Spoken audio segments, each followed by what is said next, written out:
All right, we're streaming, so we'll see how this goes. Let me see if I can pull up.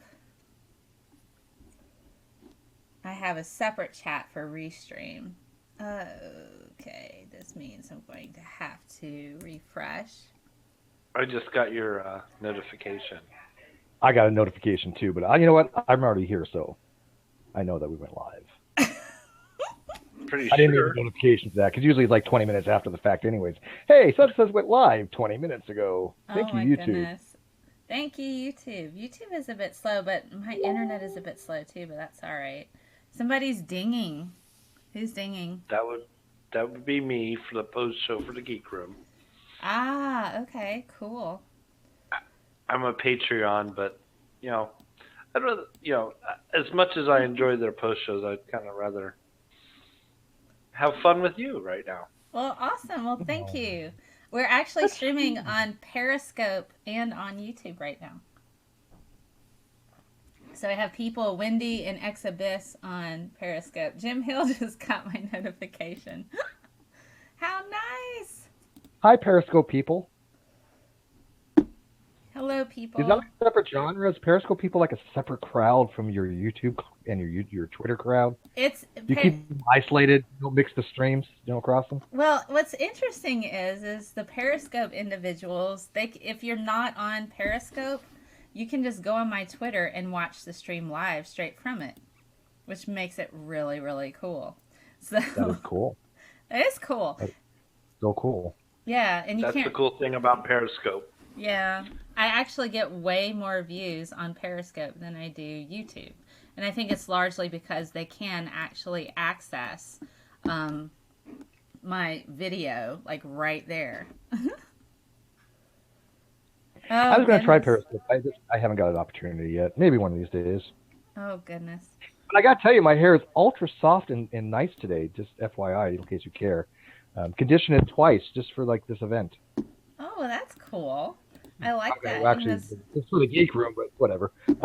You washed your hair for the Geek Room. That must have been a special...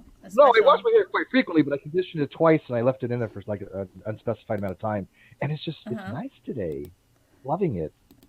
Nobody else wants to play with my Fabulous. It's fabulous. Thank you. See, Jackson, there's I produce to you people. There's a new video for you, Mel. The science of air conditioner. There you go. The science a conditioner, of air actually, the hair and hair conditioning. That would be pretty cool. Oh no, it's still like pubic hair, but it's a little more softer than usual. I'm Jewish, so it's kind of like Brillo, but yeah, it really is. My hair's been that way for 30 years. Do a hair showdown, me and Steve. I don't know. I think Steve might lose. No, but your hair is longer and silky, so now I got a ways to go. My hair is pretty long now. Okay, we could do like a hair. We get what do we call it? A hair showdown. A hair off. A hair off. That sounds like we're shaving our heads. You start with your beard. I'll start with my beard. You know, I'll just shave my face and be like, ooh. Oh no, I ain't touching this. Don't go there. I tried to go to the barber today, but apparently they need an appointment. Oh, yeah. They don't do walk-ins. You need to go to a salon. Well, they do walk-ins in the morning, but if you go too late, they're full up. So I made an appointment for Monday. You know what? When I had my beard, you guys remember that, and I don't remember who it was, but one of my roommates had asked about when he went to the barber shop, how much does it cost for a beard trim, and they said they don't do it. I'm like, you're a barber shop and you don't a men's barber shop and you don't do beard trims? What is that? Yeah, they didn't know how to do a trim. Like that's weird. I don't understand. That's weird. Yeah, you would think that a barber shop, that's one of the things that they're supposed to do is facial grooming. Oh my I had to do it myself. So I shaved my beard and I kept the goatee. So that's pretty freaking weird. How do you go to a barber shop? That's like going to the grocery store and they say, "I'm sorry, we don't have carrots." Yeah, I really did. It is, Melody. That's a very good analogy. Hey, James is in the chat. Everybody say hi to James. Hi, James. James, do you want in? Get in while you can, man. They're beating down the door. Clearly, no, they're not. You got better hair than James, at least. I don't. Does anybody know how to message James? How else am I going to portray my heathen atheist Wait, community? James who? James Downard. Oh no, he's on James who? Twitter. He's on Twitter. Yeah, Okay. just Twitter him. Ah, Twitter so him. let me send. I'm not looking at the chat at the moment, so I didn't know who we were referring to. Okay. There's more than one James. Oh, Whoops. Wrong Impossible. There you No, go. I One hit the James. wrong button. One James to roll them all. Crazy talk. there's only one James. button. Okay. There could be only one. Oh, let me send. James T. Kirk. Oh gosh, we could talk about Star Trek. All right, which Star Trek is the best and why? Go. Oh, I don't go watch Star there. Trek. Don't go there. We've done I've this seen the how many new movies, times but that's now? about it. How many times have we done this now? We've Yeah, I not thought we talked done about, this. I I don't thought think we we've talk had. about Jackson's classes because he wants to get educated. Okay. Well, we'll talk We've about done- Jackson's classes. Yes. Tell us about your This is- classes, Jackson. This Are you is something scared? I barely talk about because they're my classes. They're very interesting. We actually talked about pseudo-archaeology on Friday, Well, that's so that was cool. neat. Who doesn't love pseudo-archaeology like the Ica stones, the Nazca lines, Atlantis? Nazca lines aren't pseudo. The Inca stones are, but I mean, the idea that like the Nazca lines are meant for alien landing. okay. Pseudo interpretations of things. Right. Yeah. I'm not saying it's aliens, but it's definitely- aliens. Not saying it's aliens. God, do you guys remember when the History Channel actually talked about history? Back in the day, Man. Discovery Channel actually had things they discovered and talked about. Yeah, Man, it's just like, and so they're really it's, pushing the alien narrative, aren't they? they really are, and it's kind of ridiculous. And it's more like, isn't that the channel that has all the ridiculous ghost hunting shows? I know Sci-Fi does, but doesn't the History Channel have freaking ghost hunter stuff? Yeah. I think so. And you know how many ghosts I've ever seen? None. I mean, it's just like, why are they doing that? Why are they doing that? I don't understand at all. What are you talking about? People are ghosting all the time. And they- Yeah, I've been ghosted for multiple different Not reasons. talk about Tinder. What you You know. doing? Do I need to have a talk with Savannah Jackson? Yeah. See, usually it's swipe left, swipe right. With me, it's throw phone against the wall really hard. I have Oh. never used Tinder. I haven't either, brother. You're in the same boat. I understand. I mean, I've. What's Tinder? What is Tinder? I don't even know what you're talking about. Good. Oh, you poor innocent Yeah, child. don't de-virginize him like that. Oh Don't show. goodness. I never used And it because I guess it. When did it get popular? When did Tinder get popular? It was a couple years ago, I guess. I don't know. Is this like a new social media thing? It's for dating or finding people in your area who you can okay. potentially hook up with. It's dating. Okay, no wonder I've never heard of it. Well, I mean, it's supposed to be dating, but I think it's less about dating now than it used to be. Yes, like Robert So said, it's Grindr for straight people. got it. Okay, that's all I need to know. What did I walk into? Steve. Steven, tell us all about Grindr. Oh, Well, Steve is a giant kitty. I was gonna say I'm something not else. though. judging what you know. Steve knows about grinders because he's into rock. I like rock. Yes. rocks are cool. All right. Is there any It's other all kind of about music? the quarry. Metal? Classical. Classical. You know what? Metal's based on classical. Metal's based on rock. Metal's got it all, man. Oh my goodness. Yeah, but if you want to hear ear-wrenching dissonance, you go to Charles Ives. Oh my goodness. So I actually sat through part of the Justice League yesterday, and The And new I- one? yeah, and I quit watching it because I couldn't bear Oh. it. I've watched it. Oh, come on. It wasn't that bad. Batman v Superman was worse. Wait, come on. Batman v Superman was worse. Look at I his didn't eyes. watch Batman versus Superman. I don't Okay, have. well. I'm not that level of masochist. Oh my goodness. Does anybody does anybody remember when the Learning Channel actually had educational content? Yeah, I think I was like, I don't know, I was really, really, really young. Long time ago in a galaxy Right. far, It was like- far away. 20 years ago, wasn't it? Or the swipe left if you Well- like. I don't know. Oh God, it's just none of the educational channels are actually educational outside of shows that come out of the BBC. That's actually quite true. Yeah.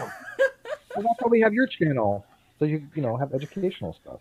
I do have educational stuff. You know, We don't need all that. when I met Neil deGrasse Tyson, I pulled it. You know, that was awesome, by the way.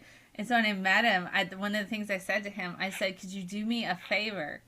And he said, "Okay." He looked at me kind of funny. He's like, "Okay." I said, "Could you please thank Seth MacFarlane for throwing his own money into bringing Cosmos back to primetime television? Because I know he worked hard to try to do that." And he goes, "You know, a lot of people don't give him credit for that." I'm like, because we don't have that. We don't have good educational television anymore. And so I really hope, I was like, please tell him that this girl deep down in the South named Scientist Mel is just really happy that he pushed hard to get educational television. Why don't they bring back in Schoolhouse Rock? I don't know. Well, even simple stuff like that, Steve, it's lost on today.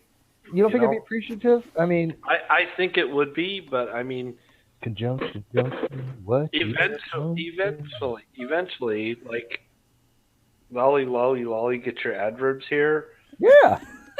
I'm just a bill sitting here on Capitol Hill. That's how we all learned stuff back in the day. Oh, Exactly. I mean, Except for come on. politicians. They still don't understand it. They don't get They it. don't- They don't much understand how a bill works. Oh, In fact, you missed out on the good old days. Saturday I morning will say cartoons that are no longer a thing. science concepts are being presented in comedy series and things at a level that wasn't the case 30, 40 years ago. Like I mean, the idea of Stephen Hawking showing up as a star on a guest spot, that was inconceivable in the 50s and 60s. Well, that's because there was no good shows in the 60s, RJ. We had Fight. Sigmund the Sea Monster. That was educational. Man. Yes, I know the second season of Cosmos is coming out. It's being filmed right now. And I'm just like, you know, I'm so excited. I watched the first season and I cried a little because I am that nerd. I was beginning to wonder about that because it's like it ended so abruptly, and I'm like, there's got to be more, because the book was so much more when Carl Sagan wrote it, and of course the original series was so much more. Well, I remember when they we know so much more now than back in the 80s. Well, some of us do. The Clown Karpowski, not so much. Oh, goodness, yeah. It's Gotta so dig in. sad. Sorry.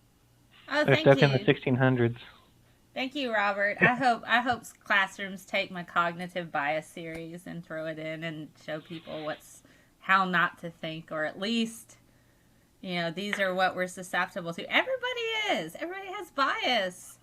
It's just a thing. We all do. A little bit of bias is fine. It's just when you're doing objective measurements, you don't have bias. When you're doing experiments, you don't have bias. When when you're trying to publish, you don't have bias. But that doesn't mean we don't have individual biases. When I say, hey, look, evolution is a legit thing. It does happen. It's real. That's not a bias. That's just a fact of life. That is a How does that fact. consider But bias? you can't convince some people of that, though. Some people think everything is a belief, whether it's founded by evidence or they pulled it out of their Steve, you're just a shill for big science. Oh, yeah. But everything is. Something- I don't mind it to be a belief, right? I believe a knowledge. You can't have knowledge without belief. So if I know something to be true, I also believe it. I'm okay with that. Something could be a belief and not be a bias because you know it to be a fact. Sure, absolutely. Like, I know this Stromboli is sitting in front of me. And you It's also not a believe bias, it's a fact, and I believe it's here too because I'm eating it. The Illuminati put that image in your head. People have this aversion Well, to the word I belief. could be a Huntsman brain, sure, but that's We are not, all plugged into the Matrix. This isn't real. We're plugged into the Matrix. Yeah. I draw the distinction between belief and knowledge. You have knowledge of decidable things that science can deal with and historical work can deal with. You have beliefs about things that are assumptions, presuppositional. It doesn't mean they're not true, but that they're a different category of analysis than you get in with knowledge. Knowledge is just a more specified type of belief. In other words, you have to have a tripartite conditions to meet to say that a belief can turn into knowledge. You have to believe that something is true, P has to be true, and you have to have a justification for P to be true. If you meet those three conditions, you can then call it knowledge. So when I say I know X is true, I also have to believe X is true to meet the condition to call it knowledge. It's just knowledge is you have more of an epistemic certainty than belief. It doesn't mean absolute certainty, right? I don't believe in Cartesian certainty, but you're more likely to say, when I know this to be true, you are saying that I am accepting this to be a lot more confidence level than just I believe, even though you still believe. Make sense? No? Well, again, I draw a distinction between decidable and undecidable ones. If anyone's interested, it looks like the second season of Cosmos will be about almost a year from now. If anyone's that long? Frickin'. It's a high production value show, and it takes a while to put together. So that doesn't surprise me. That is true. You watch Westworld? That's coming out tomorrow. Yeah, Westworld's coming out tomorrow. Oh, April 22nd. Gosh, I don't want to have to pay for an HBO subscription for one episode. I might wait 2 months, and then once they all come out, and then I'll buy 1 month and then watch them all. I'll send you a link. I get trust me. I'm not saying it's illegal or anything like that. I'd say.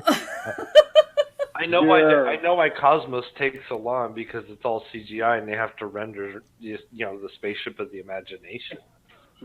It's amazing. Does anybody notice that ship kind of looks a little bit like Flight of the Navigator? Just a little bit. Oh, good. I thought you were going to say something else. Yeah, and how many remember Flight of the Navigator? I do. I do. Jackson probably doesn't know it. It's a sweet little film. Is this gonna turn into another one of those Jackson is too young to remember things? Yeah. It could very well turn into. Because that's what happened last time I was on here, Mel. Do you remember? I'm sorry, Jackson. You have homework then. You have to watch Flight of the Navigator. You absolutely have to watch that film. Wait, Jackson, you don't remember Pepperidge Farms either? Minor remember Disney what? film. Pepperidge Farms, because they remember. Oh no, I know about Pepperidge Farms. Okay. Okay, I need to introduce my visitors. Some people don't know who you are. That's okay. So I have David, also known as Booleanator. Say hi, David. There's David. Hi, David. He has his own YouTube channel. It resembles a yin-yang symbol. And then I have Jackson Wheat. He does biology videos on his YouTube channel. Say hi, Jackson. Hello. Okay. How you guys doing? How you doing? I like what you're doing. Is that how I said it? Is that what I sound like? I was like, I'm Jackson. Little Robert De Niro there. Yeah, a little bit. It was not intentional, but I appreciate the compliment. And then I have RJ, who is an author. He writes all kinds of different books, including sci-fi books. Say hi, RJ. Yeah, just one so far. Just one so far. Then I have Steve Mcrae. He hosts the Sequitur Show in addition to Great Debate Community. He does Rum and Coke Night. Just lots of fun, cool things. So I have Steve. Say hi, Steve. Hi. And then I have Steve. Fun guy. I have Stephen Baumann, who has his own channel. He just got 1,000 subscribers, and he talks about all kinds of geology things, and he's going to be published soon. Yes, should be in the spring issue of the journal. So geology still a thing, Stephen? Yes, it is still a thing. You know what? I have to check every so often. You know. Were you on my stream with Jungle Jargon? Was I? He said you can pick, or the Earth is geology. I wasn't sure if you were there for that part. I wasn't on that one. No. Oh, I think you would have enjoyed that. Okay. I'm sorry. Because usually the ones I miss turn out being the really good ones, which is like everything. Well, I mean, good in a relative sense. Jungle Jargon thinks that sedimentary layers prove a global flood. He was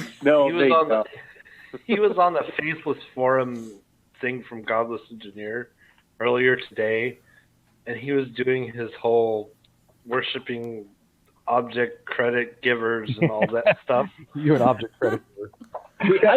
Only God can make baby. You can't make baby. And I was like, what? I realize you have to kind of treat him like the special guy he is. And it works. It works. I literally said, Jungle Jargon, stop, and he quit. David, you can't. Was that the Were you talk, Jackson, surprised that I when had that left? I had left that talk because I had to go do Yes. something else, and Yeah, then you it went did. like, pew, right? Yes. Yeah, you came in at the. Yeah, you were there at the beginning, and then you left, and all the rest of us, Shannon, Paul, Nestlig, Peter, we were all talking about stuff, and then Jungle Jargon came, and we let him in, and we self-destructed. Yeah. Well, What you happened? were not so fortunate to watch the 4-hour hangout that I had originally with Jungle Jargon trying to explain to him general relativity. Oh Lord. I have not seen that. I am still getting crap for that. People are still messaging me to this day going, "What the hell were you thinking?" That's what people send me about the R and Mr. ID debate discussion. They keep sending me messages about it. That should have never taken place. Steve Mcrae They won't is stop. the ultimate Oh, masochist. I do hold you man. responsible for that. Yes. Steve, you really are a masochist, aren't you? I don't even know when to quit. You know, I don't know the limit. I'm like I don't mind pushing the envelope, but sometimes even I say, "Fuck, did we go too far?" I thought R and Raw and G-Man was bad enough, but R and Raw and Mr. ID. Ken Hope How and does- Mr. ID. Wrap your head around that one. How do those two things even go together, Steve? I don't understand. Ken- That's like Ken Hope that's is like locked out. I mean, he left the hangout with Mr. ID. He couldn't even handle it. So what did that tell you? Like, what did they actually I don't talk know. about? It was bizarre. It was just totally bizarre. He has the presentation that he like always presents, and he was just going through it, and I guess Hovind was just like, nope. So what about this? What about this? Okay, I'm just throwing this out here, guys, so don't crucify me. Since we had Matt Dillahunty on the 24th with Inspiring Philosophy on the Non-Sequitur Show, go watch, go sub. How about, if that goes over well, Matt Dillahunty and Edgar? Oh dear. What could I possibly go wrong wouldn't wish there? Edgar on my worst enemy. No. What the? Well, does maybe I Matt, would. Wait a second, Steve. Before you do that, what's Matt Dillahunty's take on gun control? I think he would probably be pro-guns after that because he'd probably want to shoot himself. Oh, Or you? I'm just saying. Just saying. Or Imagine you? if bizarre like that. Oh my goodness. Wow. Yeah, we have some weird lines. I think if Edgar could just endorsement for like brawny paper towels, you know, he could have a whole new career. Yeah, I'm serious. Him and eggs. Well, RG, I got to get you on. We are working for something to get you on. Just don't know who to like put you against. That was a nefarious laugh. Yeah. Oh, I mean, Well, yeah. Well, that's all I need to know is well enough in advance so that I could do my homework Right, but it's very. and be prepared to deal with it. For example, like we have like Nathaniel Jensen coming in, but of course he wants to go with somebody like big name PhD, so we're putting him against Herman Mays. But I need to find a person that's of that caliber for you, because I'm not going to give you some schmuckatelli off the street. And also I need to find for Ruhif, because Ruhif wants to do a discussion too on chromosomal fusion and chimp genome analysis. Yeah. And literature. So we're trying. I Yeah, mean, it's well, just I it's hard to match people up. It's in not my an easy last thing, debate, trust but me. my first debate that I had with the law professor, I only had a week to prepare on that one, so I'm pretty fast on the uptake. Well, I don't know if you watched yeah. the last one with the creationists. It didn't really go exceptionally well. Oh goodness. RJ, I've seen Huffman around recently. He seems to be showing back up in places. Oh, RM? Yeah, he doesn't seem to have enough time to do the rest of the debate. Wait, have you been hanging out with RM Huffman? Oh, they had a fight. He and RJ did. Oh, do tell me, please. Go Well, on. yeah, Cy Strike arranged a debate with him, and he's a lower echelon. I guess he's an anesthesiologist and a young Earth creationist. Yes. And he had it was a very formalized debate, and then there was going to be a more open discussion. And as the time kept going on, I was worried about that, and so I was trying to actually get an interaction where I could talk with him rather than just bounce the talking points back and forth. Mm-hmm. And I finally got in a methods question, which was, do you ever fact check your sources? And I literally got the deer in the headlight look. Everyone in the live chat was noticing this just complete, like, ding. I know his answer to that one, though. I'm not going to speak for him, but from what I've seen from him, his idea of fact checking is to go find some book on not so much creationism, but one of those anti-evolutionist modern scientists that think it's trendy to go, oh, let's just prove Darwin, even though who the hell cares, about Darwinism anymore. But they think it's trendy to bring up all these things that are semi-controversial or not quite solved yet in biology to try to refute all of evolutionary theory. That's what I've noticed his modus operandi is. And he tries to put forth this, well, I'm a doctor, and I'm like, wait a minute, I have people watching this feed right now who have PhDs in biology. They're not telling you that you're right and I'm wrong. They're saying I'm right, you're wrong. So I will go with their expertise over yours. No offense, not to you, but I mean, to Huffman. Oh yeah, well, because I've read more Koreas, I've got kind of a little bit of an advantage on there. And then the other thing was that I bumped into him after the debate on Twitter, where he was calling my name in vain because I was in the link, and he was saying, "Oh, this Downer guy, he was just going on about this like reptile mammal transition stuff. I don't know why." You would wreck him on that. Yeah, because I know literally all of the data fields on not only the science side, but the anti-evolution side. So there would be no place he could go that I wouldn't be already ahead of it. It is quirky because it's particularly dangerous for creationists who are internet webbers, because there's almost nothing on the RMT online. It's so sparse that you could literally anticipate which posting they might go to, because it's all they would be able to find online. There's an old Gish article. And I mean, people that aren't really into biology are not going to invest too much time, looking into the reptile-mammal transitions. And so, I can understand that they're going to throw this out there, but they do that with a lot of things. Have you noticed that they just throw something out there thinking that, oh, my opponent's not going to understand what the hell I'm saying? I mean, I love when they do this. Epigenetics. It's like that magical word. Yeah, the intelligent design movement is just addicted to it now. And it's just hilarious. I got a whole little section on tip, I think it's in 1.4, where I was surveying the intelligent design attempts to hijack epigenetics for all the technical work says that it's functioning just as naturally as the regular genetics. So it's not helping their side. Exactly. Now you need to do an episode, if I can make a recommendation, do one on epigenetics. Epigenetics. We did. We did an episode on epigenetics with P.Z. Myers. No, you didn't. Yeah, we chatted quite a bit about it. Yeah. I see P.Z. Myers. Was that the one that she couldn't figure out the audio? I don't think so. No, it was on. I mean, it was No, that was me. We didn't talk about epigenetics on mine. Yeah, I didn't hear about epigenetics on that. What, are you sure it was on her channel? No, it was on RJ's channel. Yeah. It was on RJ's channel. Okay, fair enough. It was way My bad, I missed it. Well, here's the thing. I used to watch RJ's Delivery channel. The only reason I don't is his time scheduling conflicts with most of the stuff that I'm on, and that's the only reason I don't go back and have to watch it. I like watching it. Don't get me wrong, but it just I haven't kept up on it. You can watch it after the fact. Most people who watch it after the fact. I know, and mea culpa. I should. I do. Excuses. Always got one, right? Yeah, excuses. But anyway, it'd be fun to deal with that. Hovind is such a mess. Oh, go ahead, Mel. No. It's okay. What I was going to say is, whenever you're done, I thought it might be fun to play a game. We have games? Oh, can I get another drink? Games are good. What kind of games? Is it like a trivia game? Wait, these are on-air or off-air games? No, these are on-air games. Awesome. Okay, good. Well, I was just going to say, in reference to the creationist arguments, normally it's just the first article you pull up when you Google. Like you don't even have to. It's not even the fact that it's sparse. It's literally the first thing you pull up. And Dave, have you gotten to the point? Like I'm sure RJ is for a fact, and I am. But have you gotten to the point when a creationist cites you, or not even cites you, when a creationist says something to you, you instantly know that's not their words. Yes. And you're like, I know who. And they try to pass it off their own. Yes.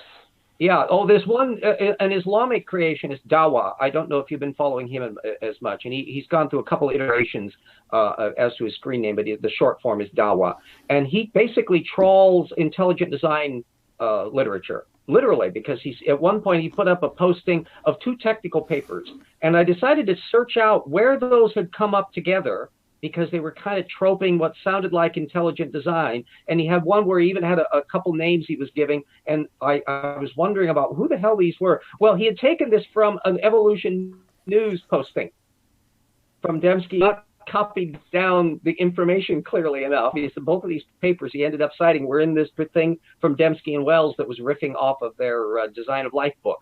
So, he's not merely a parasitical citer, but an untidy and incompetent one. Yeah, that sounds about right. I don't know who he is. Okay, we're going to play a game, but give me 45 seconds. 45 seconds. It doesn't involve cucumbers, does it? No, it doesn't, Steve. Are you Or disappointed? emojis. Yeah. Steven's disappointed that we don't have cucumbers involved in this game. Are there rocks involved at least? There could be rocks or cucumbers involved, but it's entirely up to you, Steven. Wow, I'm scared. I'm afraid. I'm very afraid. It's intriguing, to say the least. I'm too old for that. Are there going to be any nematodes? Nematodes, possibly. It depends on how creative Oh, well, you that's are. good.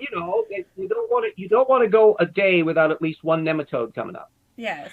So Is there going to be is there going to be carbon nanotubes? probably not, because they're not that smart in this game. What about Bacula? Oh, okay. What about buckyballs? Buckyballs, Tesla coils. possibly. Tesla coils, they're probably not that smart. Okay. Buckyballs. Those are cool. Okay. Midnight. Does somebody What's that, have carbon Midnight 54? Sparkle? Midnight Sparkle wants to hop in. Can Hmm? somebody shoot them a link? I'm trying to see if I have them in a hangout somewhere. I got him on Twitter. Yeah, that's how I found this. I didn't even know this was going on. I actually had to work today for the first time. I never work weekends. Somebody send Midnight Sparkle. Okay, so here's the game. No. I want you to come up with a fake, really bad pseudoscience product for Gwyneth Paltrow to push for Goop. Oh, my God. Ones that can beat out Colbert? Come up with a really, really good product. You can have nematodes, cucumbers, rocks, whatever. Oh, you want. my. Carbon nanotubes is too heaven. expensive. You got to keep in mind, upper middle class is her target demographic. So everybody let's see. think. Gosh. And the best one, we'll figure out an award for the best one. We'll figure out an award. Well, for the best one. let's see. Well, what would be a good How about this? science? Colloidal vaginal enemas. Oh, Jesus Christ. I was going to start with eyes, and he goes straight to that. Think about it. Think about a Have you had colloidal good, juice creative that's not one. going on? There's nothing I better was than thinking graphene earmuffs. Hello. I was thinking Colloidal enemas. bloodletting. I'm serious, man. Why do you think? I'm not even kidding. She can make a freaking fortune. Big money in that. I want 20%. 20? That's it? I'm cheap. Well, she came up with coffee enemas. They came up with coffee enemas. Colloidal though. Colloidal silver. Come on. That. Oh, those have been around for years. One of the either Post or Kellogg, the guy that invented the cereals, was pushing coffee enemas back in the 1900s. So there is no stupid new under the earth. Right. But the whole thing with graphene earmuffs is when you're trying to sleep, you really need to block the sound out, and they're good at that. We need stuff that doesn't function properly but make people think that they do. That's where the challenge is. You have to have The fact that graphene's only one molecule thick, it probably wouldn't be very good at blocking the sound. I was thinking about improving people's vision by grinding up rock powder, putting rock powder into their eyeballs and rubbing really hard. I like that. Crystal, you could say we wear glasses, so instead of having the glasses on the outside, grind up this crystal powder and just shoot it in your eyeballs, and it's like instant glasses, man. That's a good idea. There's kind of a lot of stuff like that, isn't there? To hell with coherent contacts. Just grind them up and powder them. Powder contacts. How about organic vaginal nanobot spinners? Like fidget spinners, but for your lady bits? Yeah, because she's already got the little rocks in there. So this is something, and it brings in your technology. You know, it could have like a smartphone app so that you could be in constant communication. It's very high technology, and of course, it has to be organic so that it's not like non-organic. And you could use the bees to pollinate it for you. Yeah, I was thinking something similar. How about this? Bee waxing with candles made of beeswax and goat urine. Oh my goodness. I have one inspired by Jackson, so I can't take credit for this. Penal bone restoration. Penal bone restoration. Okay. Jackson did a whole thing about penal bone. Yeah, for those of you who missed the bacula. Yeah. Yeah, I mean, what are we going to do? Get a bacula restoral? Yes, that. Yeah, there we go. That's retro-engineer our vertebrate past. Well, I heard that's a possible atavism. Is that? I mean, there's some cases. Well, Really after reviewing the technical literature, it seems it seems less like it's an atavism and more like it's in connection with a disease, like it's caused by something like Peyronie's disease, or there's some other like more common diseases that also cause it. But yeah, it seems less like an atavism. Essentially triggering off accidental genetic cascades that would be producing a baculum in the normal context. So it's just kind of like... One's for men. Make one for a woman. Somebody will buy it. There is a female bone. Oh, yeah. That is the homologue of the baculum. It's called the os clitoridis. There you go. See, I didn't even know that. I love it. Can I get I'm one? going to Google that right now. Yeah, I'm going to Google that. Or you can watch my video. You're doing Oh my goodness, you guys have a new Google search term. I think I can find it without actually typing that in. I don't want that in my search history. My mom. Can men guys can see my actually search find this history. bone clitoris that they can't seem to find without the bone? I don't even know how to spell this. I think I found it without even trying to spell An it. osteoclastogenesis. And then you can find a way of connecting that to ley lines and douse a whole new set of connections. I'm going to be scared to go to images here, aren't I? Yes, Oh don't do goodness. Probably. looking at? 90% of nature is something that you don't really want to see. I guarantee that's true. I don't know when I'm spelling it. I can't find it. Osteoclastogenesis. I found that. Ley lines is kind of invading Steve Baumann's territory at that point. No, I definitely found osteoclastogenesis, but I'm not looking. I'm looking for the female version of the bacula. It's OS space CLITORIDIS. Oh my God, I think I know I spelled clitoris, but Well, we're sliding down the rabbit hole fast here. Okay. Yeah, I found Here's, something in we'll just pretend Iron Man is the clitoris, and he's right there for all of you to see. Fecal facial cleanser. Okay, so Jeff Wave just popped out with a product for Goop. Fecal facial cleanser. Is it ferric? for cleaning your fecal facial pieces or for using fecal material as a facial cleanser. I'm not entirely sure. I imagine having fecal material as your facial cleanser would be the thing. Oh boy, that sounds just hunky dory. Can we send these? Can we make a list and actually send them to her? Man, that would be funny. We could do a Shark Tank style video, and here's us pitching. Gwyneth Paltrow. There you go. Although I'll give one thing. My God, if we had the budget. Paltrow was on Colbert, and she actually did a faux endorsement for a variety of utterly wackaloon products. But the point is that all of the people who buy them, they're going to a charity that gets school books for teachers around the country. So it's one of Colbert's interests. And so, I mean, you got to give her props at least. You know, she goes with the parody of herself and does at least some side issues that are kind of okay. Oh, but if we had the budget, I think that'd be a wonderful video, a parody of people pitching these types of nonsensical crap things to. That would be great. Yeah.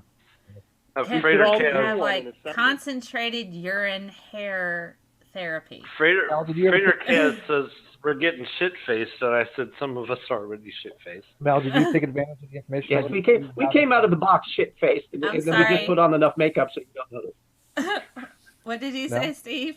Did you take advantage of the information I gave to you on how to possibly get a hold of her? No, yeah, you sent me the link. I sent that to my PR person. And no response? No response yet in regards to discussing her, her things. Come out and play. Gwyneth, come out and play. She doesn't want to play with me. You know, she doesn't want to talk to me about stuff, I don't think, because, you know, she's probably not she capable. She has to be held accountable for people dying because they listen to her shit. I know. Yeah, well, it wouldn't be the first or the last time that some celebrity has idiot views and plays off of their celebrity down to the bitter end. This is not all that unusual. No, Jenny McCarthy, and you know, with all the freaking vaccine crap, I'm still angry about that. But now, I mean, let's be realistic. You probably know her better than anybody, but do you think that if she found out if all this stuff was wackadoodle bullshit, do you think she'd even change one iota of how she does business? I don't. No, not at all. She doesn't care. And, you know, that article I wrote about how Goop is designer nonsense, the people who make the money off of it are not using the products themselves. I mean, that's like rule number one. You don't, well, right? You know, even drug dealers don't dip into their own stock. And so, but aside from that, anybody who buys into that nonsense is trying to keep up some kind of status quo. It has nothing to do with actually trying to, you know, make themselves look younger. They're keeping up with the Joneses, essentially. That's all it is. Absolutely. Gosh. So what are they saying over in the frickin' side chat? My Paltrow idea, permanent magnet loops that create a particle stream halo to align your chakras when worn around the head. The loops are like miniature CERN colliders for your brain.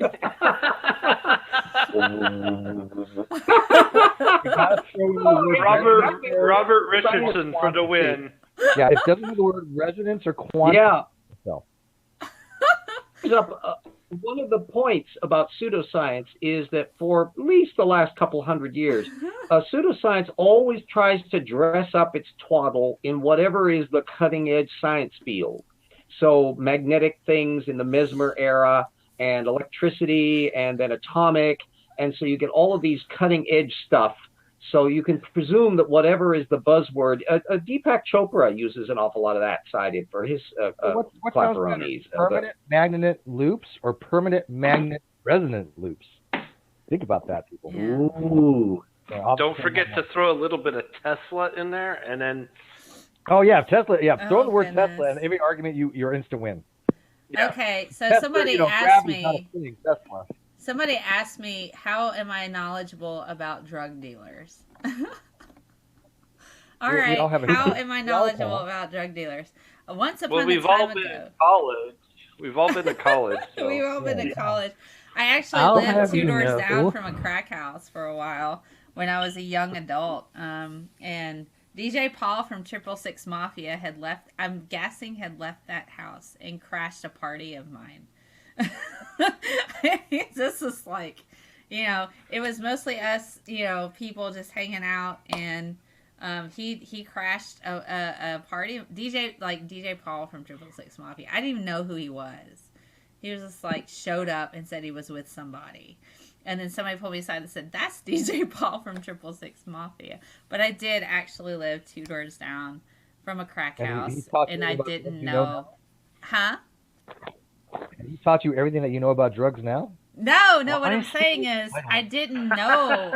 I didn't know that I was living 2 doors down from like a crack house when I was young. I had like 4 jobs at one time, and so I lived in a pretty bad neighborhood for a while. I didn't think it was bad, but apparently it was bad. And then there were marshals, U.S. Marshals came banging on the door of my house. Well, did you flush everything fast enough? They make your video vertical like Steven. That's what they do. Yeah. No, I was just thinking that Steven actually lives on the equator, and so he's Yeah, Yeah, we're looking sideways. Yes. There we go. Okay. Woo! Had me worried there, Steve. I was like, no, nothing is wrong. Stick your You safety all harness. Just, We don't want you falling off into the sun. I know how you Oh all are. goodness. So. There Okay, we could go. you imagine, if I was live streaming, a game and I was in here, it would be like, well, I don't know, I don't know if it would be live stream inception. It would. It would. It is fact though. Spontaneous harness failure is the number one cause of death in Australia. People just fly off into the sun. Just ask Red Eye. Ask Red Eye. He'll tell you. However, a horrible way to die, but it happens. Flat Earth, it's a thing. Oh my goodness. Steve, don't let those people get to you, man. You'll just go insane. Oh no! I hope. Oh, Steve, dude, did you see my rum and coke night? Did you see the can of worms that we opened there? I didn't. I've been real busy lately. I had to leave Dave, halfway help through me out that. explain to Steve the woke factor of the pilot's clan cult people that have been coming to my page now. I just don't. I can't even. Pilots, man. That's a whole level of crazy. Those people. It is. No, another level. Okay, so those that just joining in the chat, we're playing a game. Can you come up with a ridiculous product idea for Goop for Gwyneth Paltrow to sell? Oh wait. They have to be more ridiculous than her own products, and that is a tough hurdle. It really is a tough hurdle.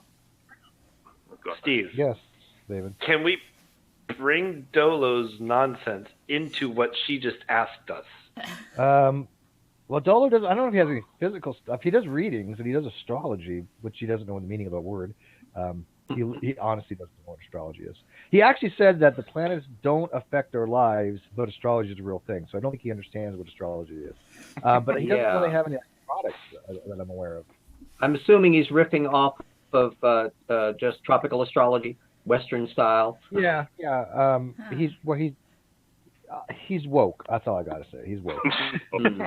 If you bump anybody who is a tarot card reader, send them my way, since I collect playing cards and I know all the history of that, and I would love to shred them in front of everybody. Tarot is complete crap, but some of those card decks are really awesome looking. Oh, they are. Oh, the one that Aleister Crowley, Lady Frida Harris designed back in the 1940s. They have some absolutely fabulous art, but all the occult tarot is made up. It's actually a card game, though, and I slipped a tarot game into Phileas Fogg, so I'm giving my nod to the playing cards. You mean tarot's not real? Shocker. Neither's Ouija. Well, the game is real. The game is real, but all the fortune telling is made up. I'm not. I don't know what Ouija. I mean, I do believe they're pretty much natural. However, I've had some weird experiences with Ouija boards, and I'm not going to say that it's not something to them more than natural at this point, because I've had some weird shit happen. They were a game. Well, no. That's the question I wanted to ask. I've always saw that when somebody tried to get rid of a Ouija board, it would magically appear again in the room. No, I didn't have that. Just things like synchronicity with a Ouija board. And I had a friend who got supposedly like spiritually possessed by a demon one time using it, and she to this day still thinks there was something around her. She's an atheist, so sounds like my kind of fun. Yeah, sounds like a ball. By the way, that was the same girl that I forgot about the sauna thing earlier, Mel. Oh, but goodness. Don't go into detail. Somebody said Gwyneth's gravity bong. Gravity bong? Oh, there was one earlier, quantum acne eraser. Quantum acne eraser. Nice. Have you ever noticed, on a side note, have you ever noticed how potheads can become instant engineers when they don't have anything to smoke with? Just saying. They become woke. They understand words like density and buoyancy, frequency, which, by the way, the pilot got all those wrong. Okay, I'm honestly going to open up a can of worms, but is scientist Mel ever heard of Debbie? Debbie? Oh yeah. Oh Lord. Debbie. Maybe not. Very familiar with Debbie. No, everyone in here knows who I'm talking about. I think she. Oh, I don't. No, maybe she doesn't know Debbie. Oh. I live under a rock most of the time Debbie. when it comes to people who don't know things. So. stupid and exponentially take it to the nth power. That's when you have Debbie. Yeah, she was actually. Sorry. Weaponized stupidity. Weaponized. Grade A dumb. Good way to put She was it. actually not that bad on my streak. She came on my channel a few days ago. She was actually behaved. I was surprised. Huh. That's because we weren't talking about Flat Earth Midnight. We were actually Well, talking yeah, about... Wasn't Debbie, was she on your show a ways back, Steve? Yes. She was on my yeah. channel, She was too. the one that her aunt told her all about creationism, and that was okay, sure, alrighty. Yeah, her aunt, the evolutionary expert. That one.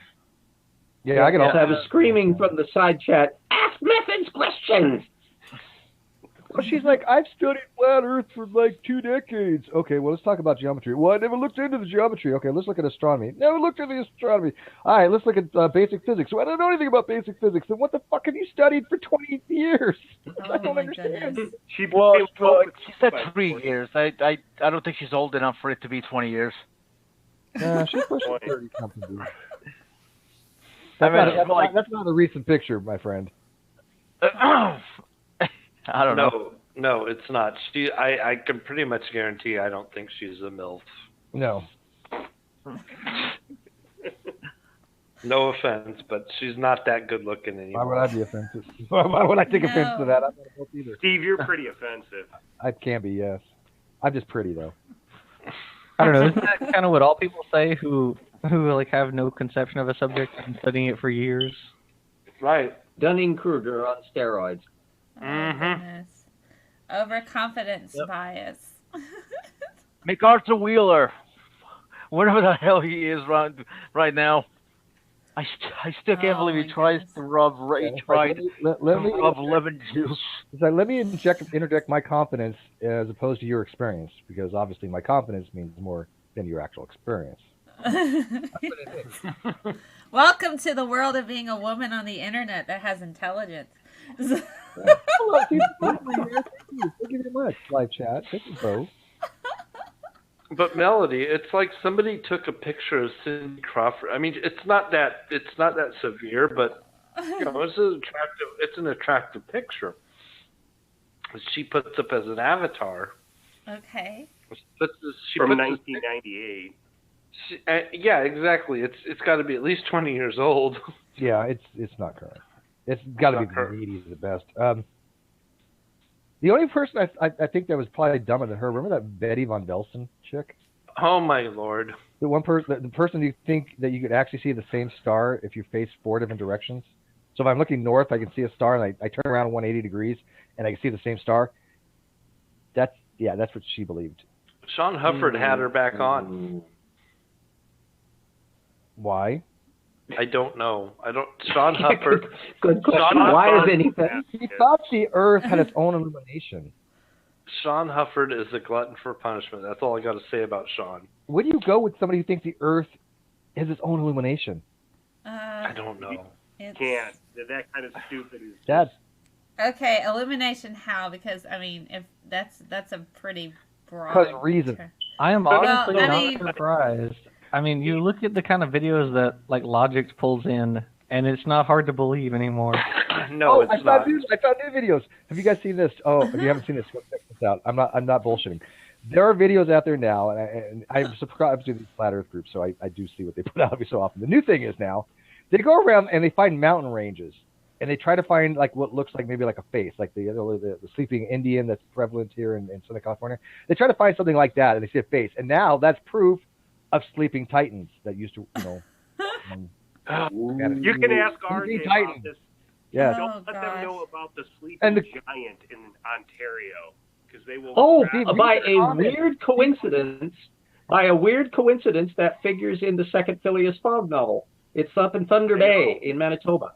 I had found out about it because I needed a rustic spot with a high promontory that overlooked a spot that wouldn't be visible easily for this airship to have been built, and I stumbled, and I needed to have a nice Rosebud dying word name, and Thunder Bay turned out to be just right. The Sleeping Giant, it's a nice little provincial park there. I was able to walk all around it by Google.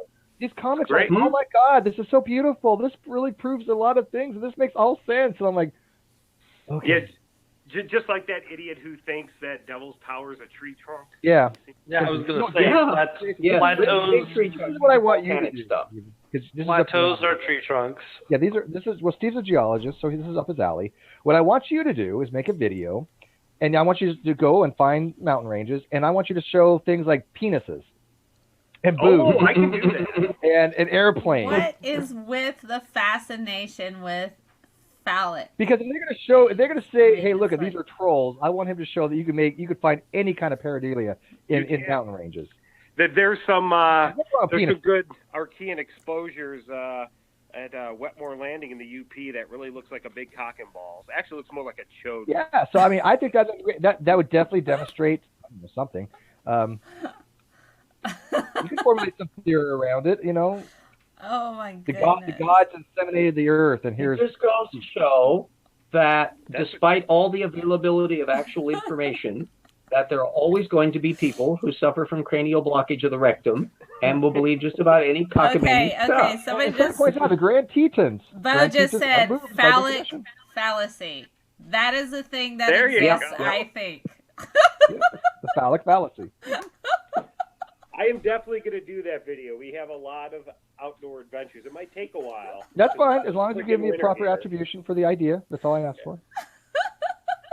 Thanks, Steve. Phallic fallacy. I got a lot of great ideas. Which actually kind of boils back to the fascination that cultures have with rocks, that they're unusual things. Australia is a sacred place.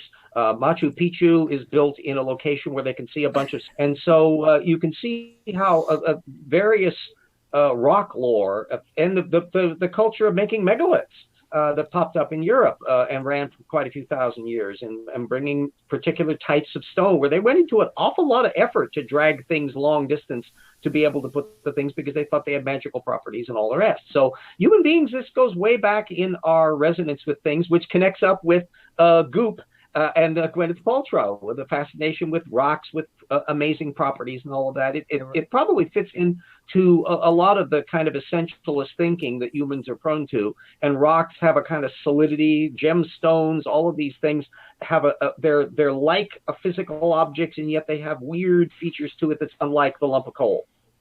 And rocks don't bend, do they, Stephen?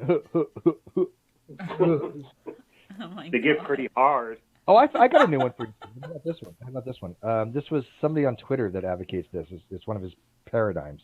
He believes stars are not suns and suns are not stars, but what stars are reflections of the Kuiper belt that are consisting of sapphires and rubies. That's what causes the redshift and blue shift of stars. Wow.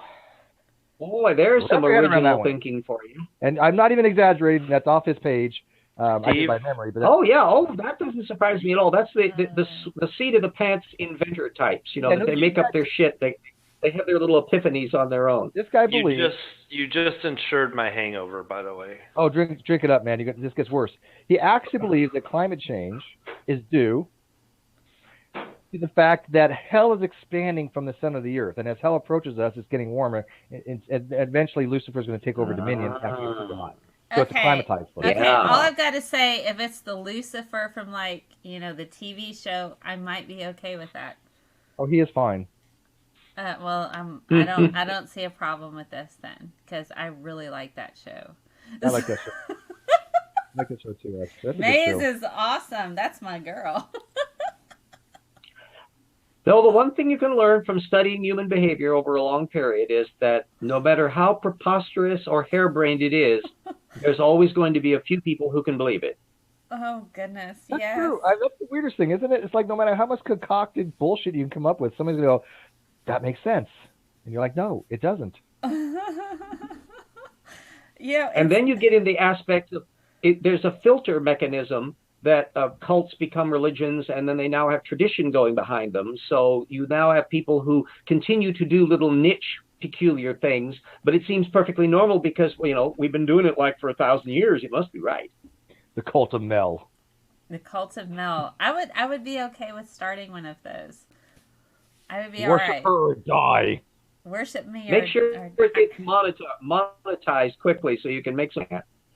Well, see, I'll just register myself as like a religious organization, and then I won't have to ever pay taxes.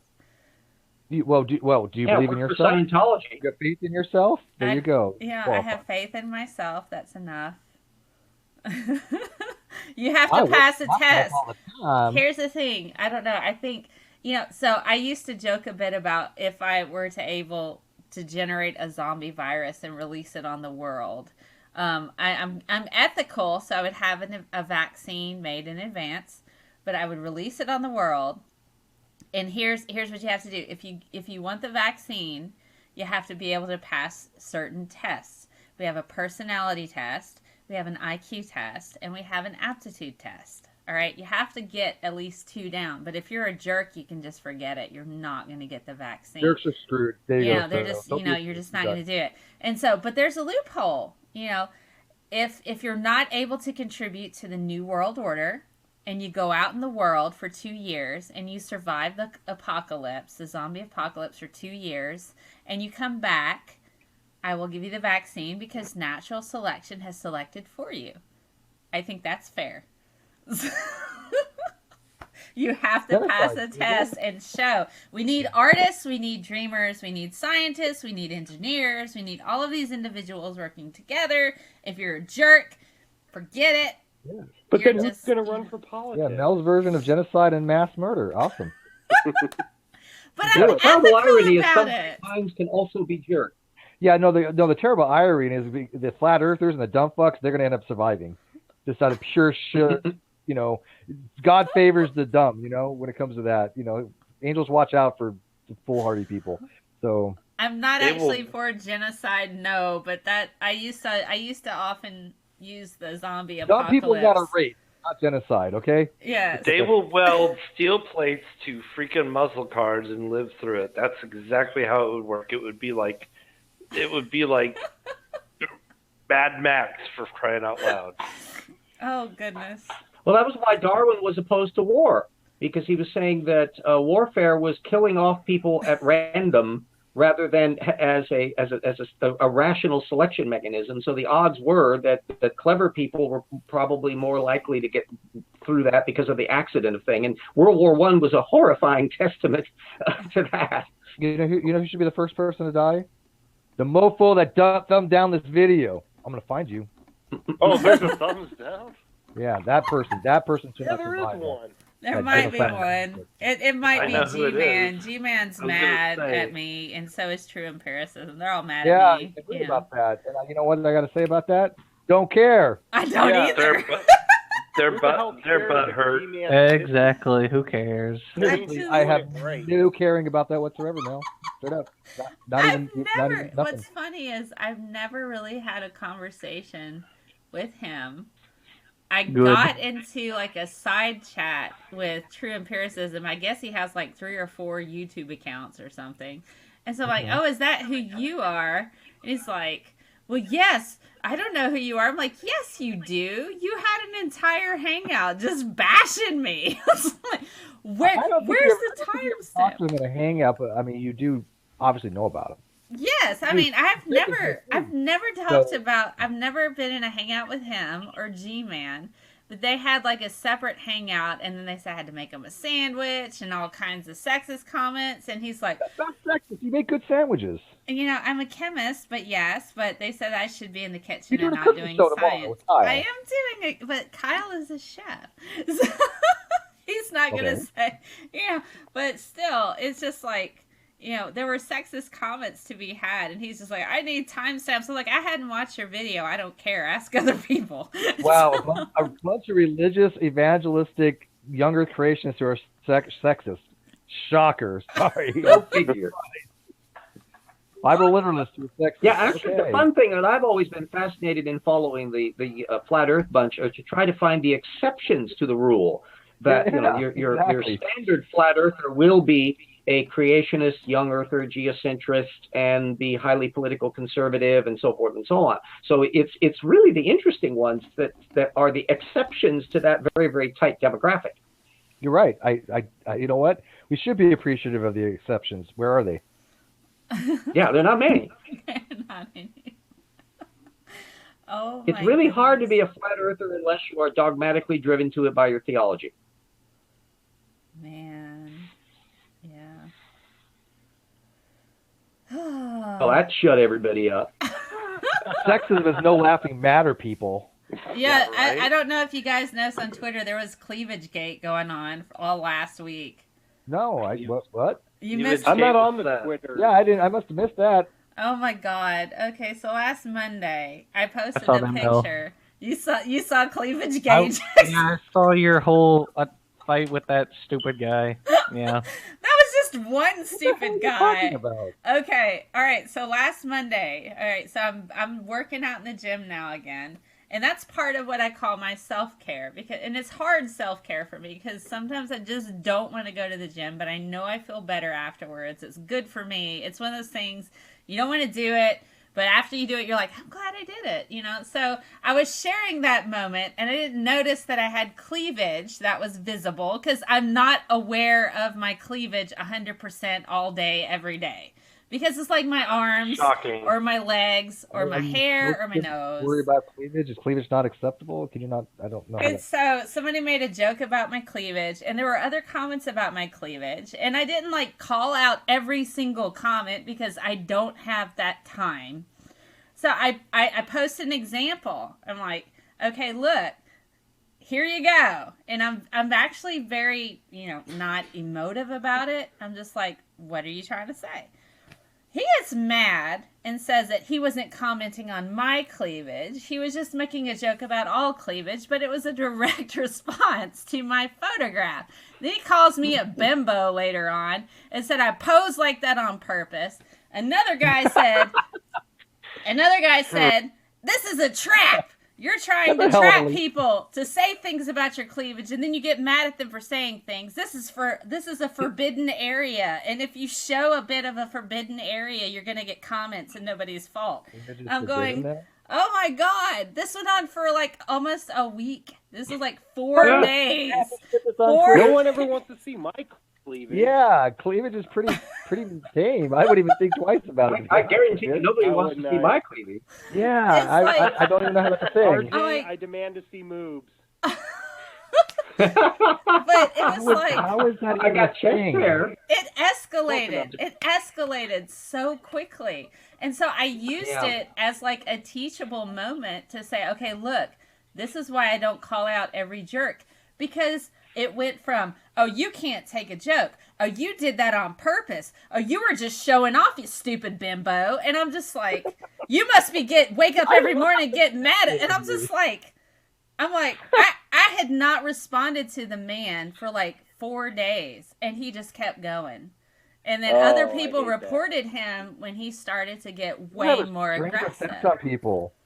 It's bizarre. But the thing is you encounter some extraordinary people on Twitter. Well, but see, Twitter. You do. I think the thing is not every woman is vocal about it, and that's why it looks so strange to other people. They're like, wow. I'm like, not every woman. And the guy literally said there were other people talking about her cleavage, and she didn't say anything to them. I'm like, I don't have time to address every single terrible comment that men say to me on the internet. I would have a novel. I don't have time for this. You would have to clone yourself because it would involve a lot of time that you have more important things to do. I have an actual job. I'm trying to do this science communicator thing. I'm trying to boost other people's work. I'm trying to do that stuff. And y'all are worried about my cleavage. Yeah, what is wrong with you? I'm a little offended. I mean, if I post my cleavage, I'm not going to get that kind of attention. What the hell? Oh, I know, right? Except from the very people that you don't want to get attention from, Steve. That's probably true. Steve, do you really want random creepy dudes sliding into your DMs and going, "How you doing?" that one doctor, Rachel, she would like to see my cleavage. Do you want random creepy dudes like going? I really like that picture you posted. Do you have more of those? giving you the little sexy eyebrows, and you're like, I'm not here to date you, friend. Can you DM me those, please? Can you DM me? Do you have a gallery? Which cleavage are we talking about, Steve? Oh no, my Oh, don't ask. Don't ask. I didn't know there's more than one. Am I learning something about it? Okay, okay. I have to ask you. Plumber's crack. I have to ask, since this is an all-male panel except for me. Have you ever gone through? Okay, no. This is just a legit question. Have you ever gone through and favorited people's tweets and then gotten a message from them going, "I noticed you favorited all my tweets. It's a shame you don't live close enough to me. We could probably go out." No, I haven't. I'm really kind of disturbed. I'm like, what's wrong with me? They don't do that to me. I'm genuinely never depressed. happened to me. That's why I have the picture with the cat. I thought that would attract people. That definitely happens to women. I know that for a fact. I've had actually women tell me similar stories. So they like a bunch of stuff, even on Facebook. Oh, you liked all my posts. Do you want to go out? That's Nobody got time. disturbing. Nobody got time for that. Yes, disturbing, somebody got mad at me because I've had to have a couple PSAs like, I am not here for romance. This is a science account.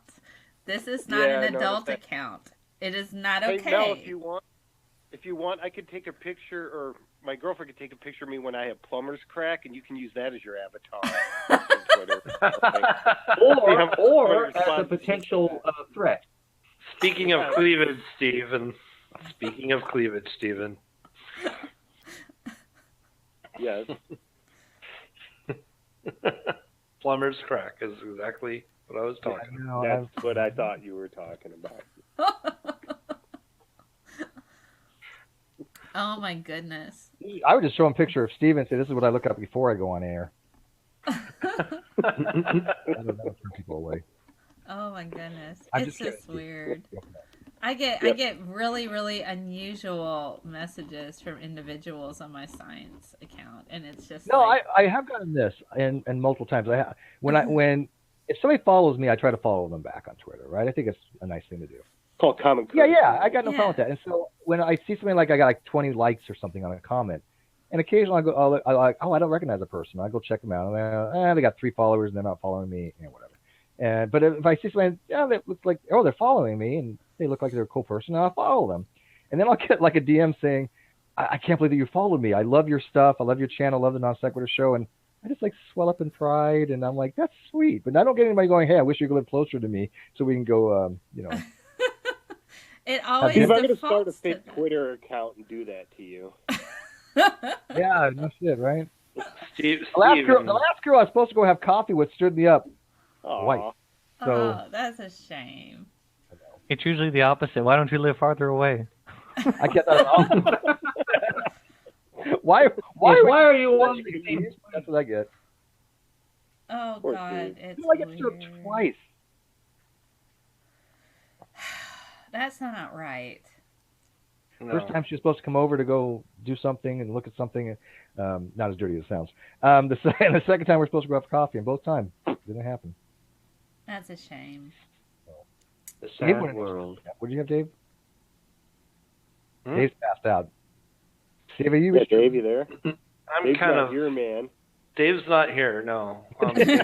Dave's not here. Dave's here name only. David has been taken over by a pod person. No, not a pod person, a drunk person. But anyway. If you can. So, Mel, what's the best Star Trek? The best Star Trek. Oh my goodness. Here we go. Oh no. Bionic Dance is in the outside chat, so don't talk about the original series at least. I like the original series, but I have to say I really, really, really was fond of Next Gen. Really was fond of Next Gen. Yeah, it was on the longest. It took a while to get its little sea legs. I liked all of the series. I thought I wish I could watch the stupid one on CBS. It's apparently quite good. I but watched it's on that. their Don't pay watch for feed. Discovery. Don't. Unless you absolutely have nothing to do, don't do it. As long as you take Discovery as not canon and separate from all the other ones, you're okay. Yes, And it's a different series. Yeah. That how I got through the Abrams films, especially with the Vulcan stuff that happened. I was really mad about that. Was to treat it as fan fiction, and so I was like, "This is fan fiction. This isn't another universe. It can exist over here, and that's okay." And so that's kind of how I But anything that lasted as long as it did and went through as many iterations is going to turn into things that are very different from where it started out. Doctor Who went through the same mutation. Yes. But if Star Wars can keep things looking like they always have, I think Star Trek could. You know, it's not. Well, Lucas keeps a tight rein on a lot of it, though. So long as they keep him from directing the movies, he's probably okay. The prequels, man, the prequels. If you ever watch Discovery, all you need to do is watch the last 2 minutes of episode 13. That's all you need to watch. Just watch that, and you're good. I liked it. What do you guys think of the Orville? I really like the Orville. Oh, I think it's kind of cute. One of the best new shows out there. I love the Orville. It took a while to kind of get its sea legs going, but it's charming. It's got a little bit of heart. I like the cast in it, and it's got some fun part to it. I'm curious to see where it goes.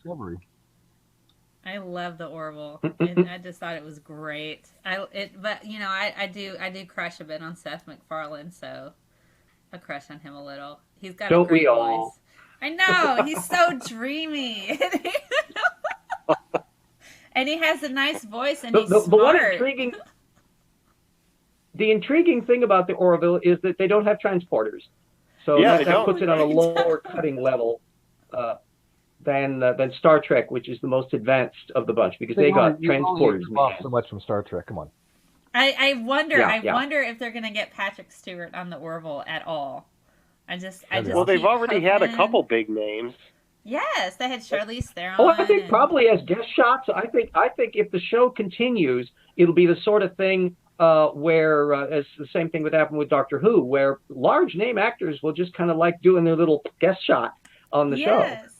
Well, I mean, Seth already has a rapport with Patrick Stewart anyway from American Dad, so you would think, can he weasel him into the Orville just for reasons, you know? Just a little bit, you know. If he puts him on the Orville, he has to give him a similar persona as Patrick Stewart has on Blood Talk. Well, not necessarily. He could have. There could be a lot of different, because Patrick Stewart loves playing. Wrong button. I could see him as some derelict old ex-space captain, and he's all grizzled and has a 5 o'clock shadow. I think he would love playing that. He needs a beard and a toupee. Can you imagine if Patrick Stewart played the role on Orville, but as like a James T. Kirk character? But Commander, we don't know. And of course, how many here remember seeing Star Trek when it was originally on television live? That was before I was born, RJ. I couldn't. Yeah. Yeah, it was already in syndication by the time I saw it. Yeah, it was one of the most amazing things, because there hadn't been a non-anthology series science fiction on television for a very long time, because there had been Twilight Zone and Outer Limits and that, but those weren't continuing series. And to suddenly have that, and the ship was so different, and there was like an interracial crew, and there was an alien, and it was the future that I wanted to be real. Oh yeah, it was just spectacular. I like Space 1999. That was a quirky little show too. That was from the guys that did the old Puppetoon things originally, and they had fairly sophisticated special effects, because they had a lot of the same people that did 2001. It was not the greatest of storylines, but they had a fun cast. It was good. There were a lot of nice actors in it. 1975 to 77, great show. Does Battlestar Galactica. BSG, God! I went to Comic-Con and sat on the BSG panel. They actually had a physics doctorate work with them on the science of that. That's an actual job. I forgot his name, but he was the science consultant, so they could have it as close to, reality as possible. I like the original when they actually. Do you guys remember that after Battlestar Galactica got canceled, they made a couple movies, and in one of the movies they actually made it to Earth. Do you guys remember that one? Yes. I never saw it. Showing on me They made a bunch of things, and it was a pretty strain. Battlestar Galactica, apart from being kind of a weird surrogate for Mormon theology, was a pretty cheesy science fiction series. And so I think the remake was much better. It was much more serious and interesting as a construction. Remake. Oh my God, I love the remake. Was good, but the original was as far as from a pure nostalgia, the original was better for me. Well, it had a neat ship. I have the model of the old Galactica that I bought at the time, and because it was in a period when there really wasn't much television science fiction, you kind of watched it. Would anyone disagree that Lost in Space was stupid? Oh God, I watched the recent. Surprised about the show. I like Lost in Space. I haven't watched the remake yet, so no spoilers. I watched the remake in bits I heard and it's dry, pieces, but I'm still gonna watch it. It's slow, but it surprised me. Yeah, I'm still gonna watch it. Don't worry. Okay. I got mad at it. Maybe one, I got mad. Why are you mad at it? Well, it's like. Well, we can talk about it later. No spoilers. Well, no spoilers. No spoilers. But all I gotta say, it just started to feel a bit like Prometheus, like the worst scientist ever. I'm only 4 episodes in. Correct me if I'm wrong, Mel, but Lost in Space, from what I understand, they're in space and they got lost. Yes. Okay. Yeah. And that much I'm okay with. Darth Vader is Luke's father. Damn it! I thought that would be the problem with the old Lost in Space was Irwin Allen. Irwin Allen was not a science fiction guy. He was a potboiler melodrama guy, and the show never had a connective element to it. It didn't take anything seriously, including itself. It was over the top. Jonathan Smith was a character that it was like a train wreck. You just had to watch him, and it made his career because he'd been a minor character actor, and of course the robot. As comic relief, and for those of you who don't know the details of it, the people that did the designs for the spaceship and the robot were the Japanese scenic designer that had done the stuff for Forbidden Planet back in the 1950s. So that's where that connection to one of the first colorized movies of all time, science fiction. Yeah, wasn't it the same robot, RJ? Robbie the Robot? No, they're very similar. But they were designed by the same guy. They put treads on him so that they could be run around by remote control. But Robbie the Robot was a walker. He still pops up in a lot of different shows. He had as though this machine has a personality of all of its own. He popped up on Twilight Zone episodes and a lot of other things. Hey, but Forbidden Planet was MGM's one big stab at science fiction, and it was really at the tail end of the science fiction boom. But they pulled out the stops: stereophonic sound, CinemaScope, the whole 9 yards. And it's still one of my favorite science fiction films. Without white hair, that was great. RJ, I have a question for you. Maybe you remember this show. I don't remember the name. I remember watching it. It was black and white. I think it was out the same time as Star Trek. It was German, and it was kind of a Star Trek show. And I have vague memories of this ship being really cool and like the bridge being really sciencey. Do you know what I'm talking about? Because for the life of me, can't remember. The show was a movie. Yeah, I don't think it was ever shown anywhere where I would have seen it. And I know there were some European science fictions and some British science fictions that got popped around, but they were never syndicated in my area, so I am clueless on that. I think I saw it on PBS when I was a teenager. It was on like with Doctor Who or something like that, and that's where I saw it. And nobody can tell me what this was, so I'm starting to think maybe I hallucinated the whole thing. Was it a No, it's entirely possible. There were a lot of shows that I only found out about after the fact that slipped by me, and from Firefly, which I didn't watch when it was on originally. And Firefly was really good. I loved Firefly. That was great. Oh, yeah, I love Firefly too. That was a really good show.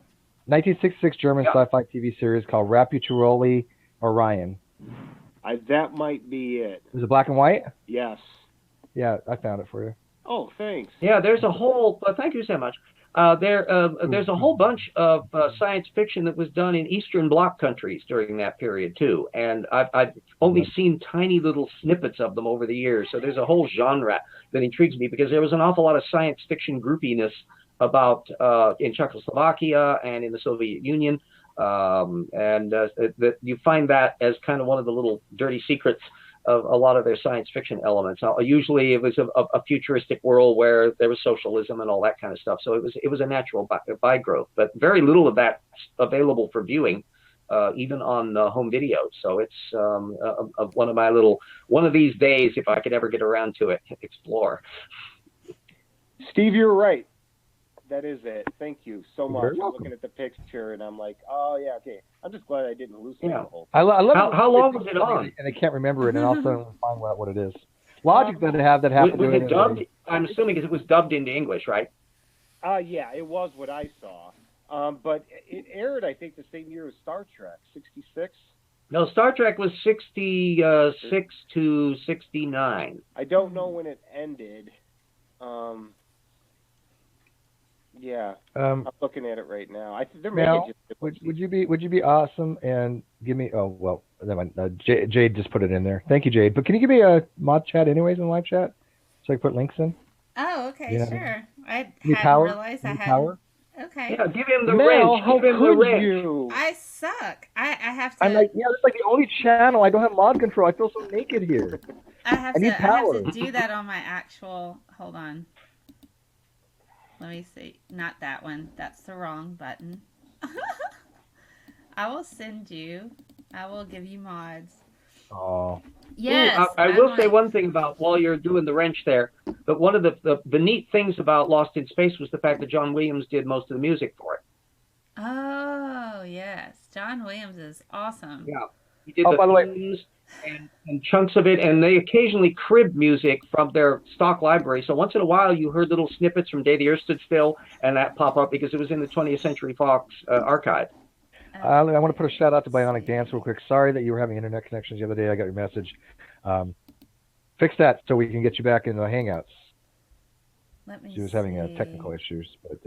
Mediocrity mentions MST 3000. Yes, I love my Mystery Science Theater 3000. They were fun.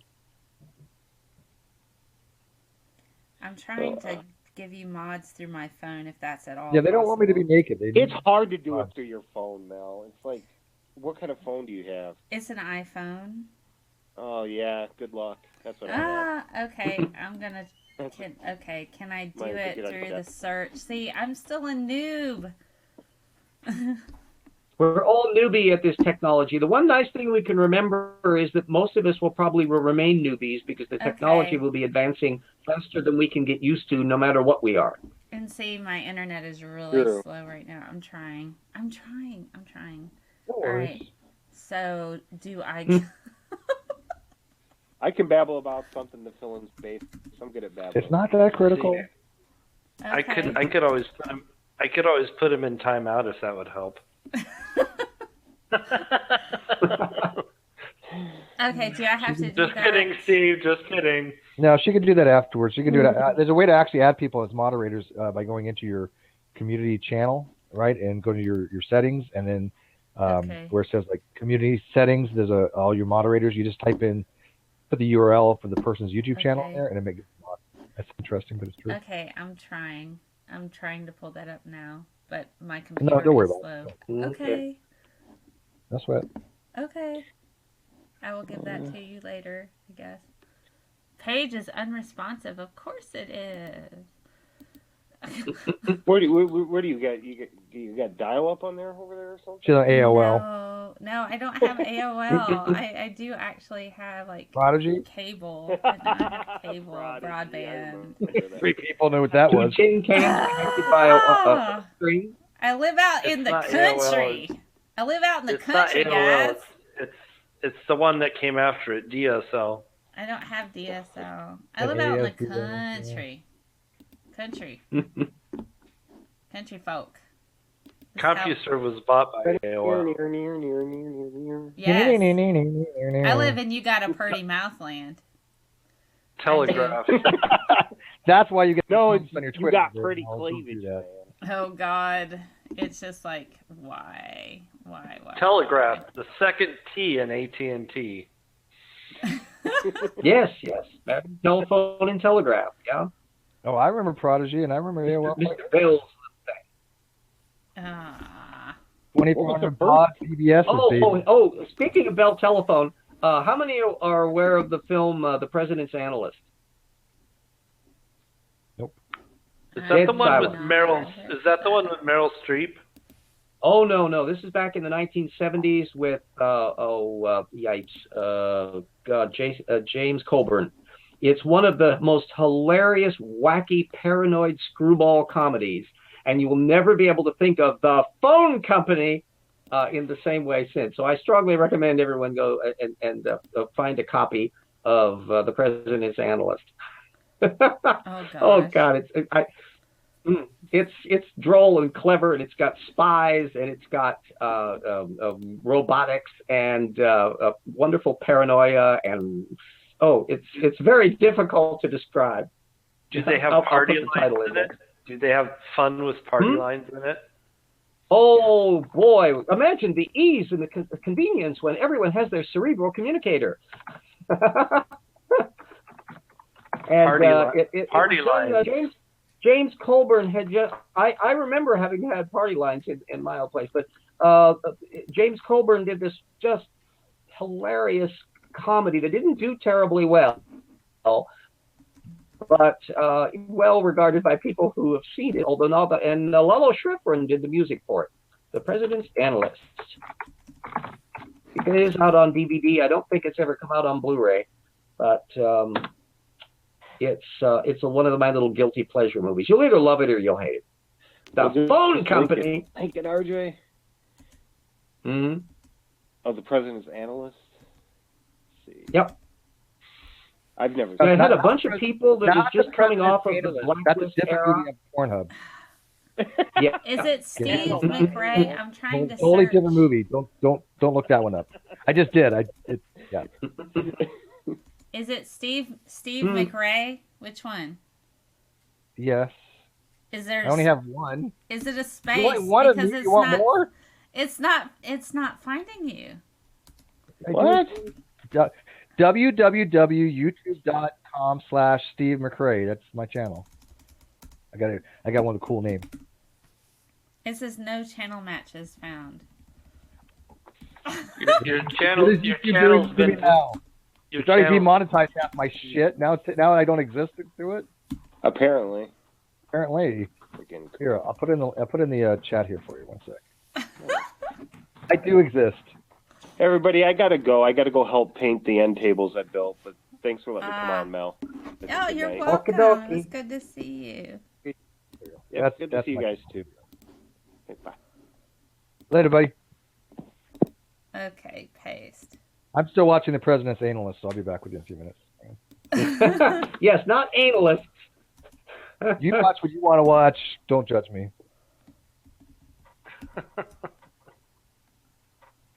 We have fun on Mel's channel, don't we? She cringes every time we come on.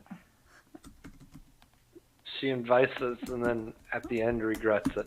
And she's frozen or muted. And I can't Jackson tell. just sits there all quiet. Oh, there she is. Okay, Jackson's I have been made you a muted for like an moderator. hour now. It only takes I'm just like listening 10 to you minutes. guys. Jackson's just chilling. He's just hanging. I mean, I haven't watched most of the stuff we've been talking about, so didn't really have a That's whole lot to okay. add. We're coming Whoa, up. whoa, We're what's like, happening on translucent. I don't know. Why am I translucent? put your links in, Steve. I gave you moderator. I gave you a wrench. Oh, you did. Oh, it did work. Oh, see, look, I do have a It channel. just took like That's my 15 channel. minutes. Oh, It only took 15 minutes because I I have nothing really to put in there now. Okay, I'll just find out Jade for the fun of it. Jade, can I? No. Subscribe get to in everybody's here. channels. Science Percy, girly, you get in here. Come on in, Jade. Let's Why see. is Jade not in here? What is wrong I with you? have to send her a link. You know, it's Yeah, Jade's a Oh, sciencey person. She is Much more than most Let me sciencey see. persons I I have to know. find. Let's see where. I'm trying to find. I'm on Hangouts on my phone. So let's go back to like the beginning, full circle. Jackson, so tell me about your other courses you're taking. You mentioned paleo, archaeological, something or other, but I was more curious what physics course you're taking. I'm in physics 1, basically. You know, forces on a pulley. 1A, kinematics. Yeah, kinematics. We did that Oh, earlier. That was yes. fun stuff. Rotation. Oh, I can send her the link. I can't. Yeah, that's good. No, that's easy stuff. You should be able to. Yeah, my archaeology class is really interesting. I like my professor. It's always really cool when like the professor talks about the research they do in the field. They're like, oh, by the way, I contributed work to this. I think. Yeah. What I think you should do is I think you should go over to Pilot's channel and explain to him what frequency is. He seemed to be confused. I've never. I just sent you my channel, Jay. I'm so sorry. Oh my God, my bad. Or is that Jay? I think she knows which channel is yours. I think so. I'm pretty sure she knows where to find you. Yeah, screw the link to get in here, Jay. Just go to my channel. We'll watch something. No, I've figured out how to do it. It takes a minute because there's so much stuff, it's like so much stuff to sort out, but I'm figuring it out, so it's all right. It's a learning process, right? It is. Okay, so I sent you a link on Google Plus, Jade.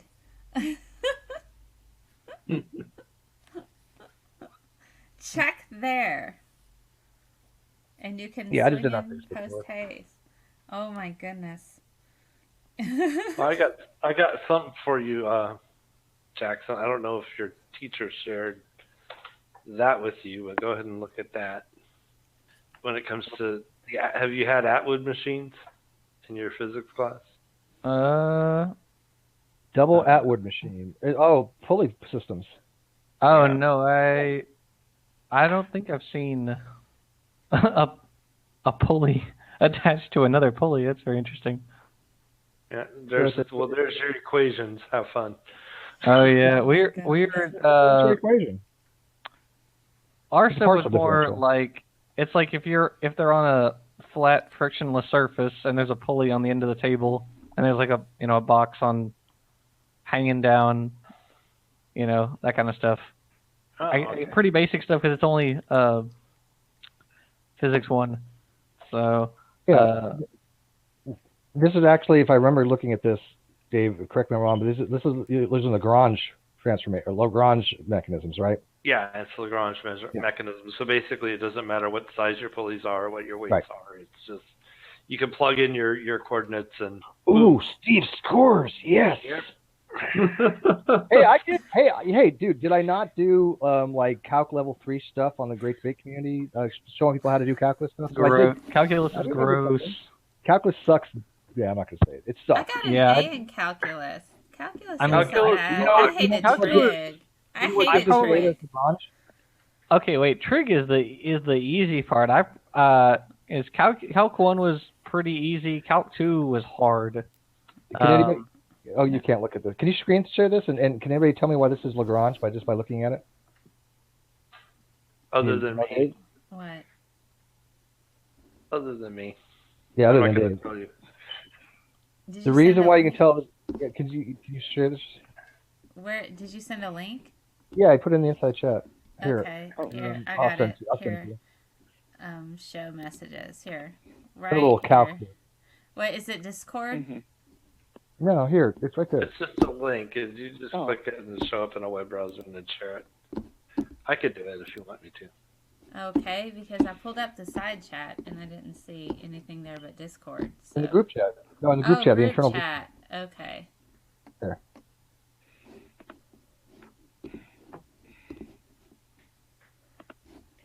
So, can everybody hear me? Yes. Okay, very good. Always want to check. So, while you're doing that, I just wanted to mention that, first of all, everyone should see The President's Analyst. It's a freaking brilliant movie. Secondly, you can. I own it. I own it in digital format. You can watch it on YouTube for $2.99. That's just for a rental.